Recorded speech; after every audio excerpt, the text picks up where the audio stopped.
Phone লাইনে রয়েছেন চিকিৎসক শান্তনু সেন।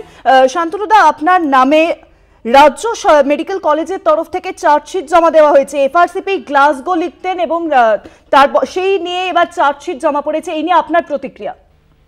প্রথম কথা, রাজ্য মেডিকেল কলেজ নয়, ওটা রাজ্য medical West Bengal medical council. আমি যেখানে নিজে দীর্ঘদিন প্রথমে নির্বাচিত সদস্য হিসাবে এবং পরে মাননীয় মুখ্যমন্ত্রীর প্রেরিত গভর্নমেন্ট নমিনি হিসাবে কাজ করেছি।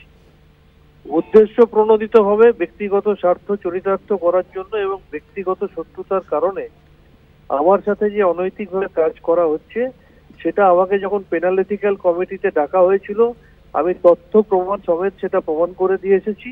তারপরেও আবার আমার কাছে একটি চিঠি এসেছে, সেই চিঠিতে আমার কাছে 21 দিনের মধ্যে উত্তর চাওয়া হয়েছে।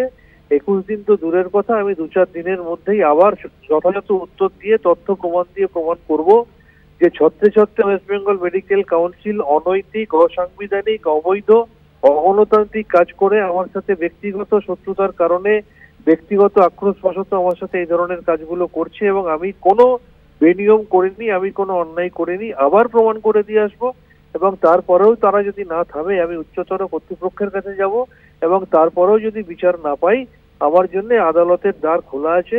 আমি সেখানে গিয়েও সত্যকে প্রতিষ্ঠিত করব এবং প্রমাণ করব যে আমার সাথে কতটা অন্যায় করা হচ্ছে শুধুমাত্র ব্যক্তিগত শত্রুতার কারণে, এবং আমি যে কোনো দোষ করিনি সেটা আমি আবার প্রমাণ করব। অনেক ধন্যবাদ শান্তনুদা। ফোন লাইনের সঙ্গে ছিলেন চিকিৎসক শান্তনু সেন।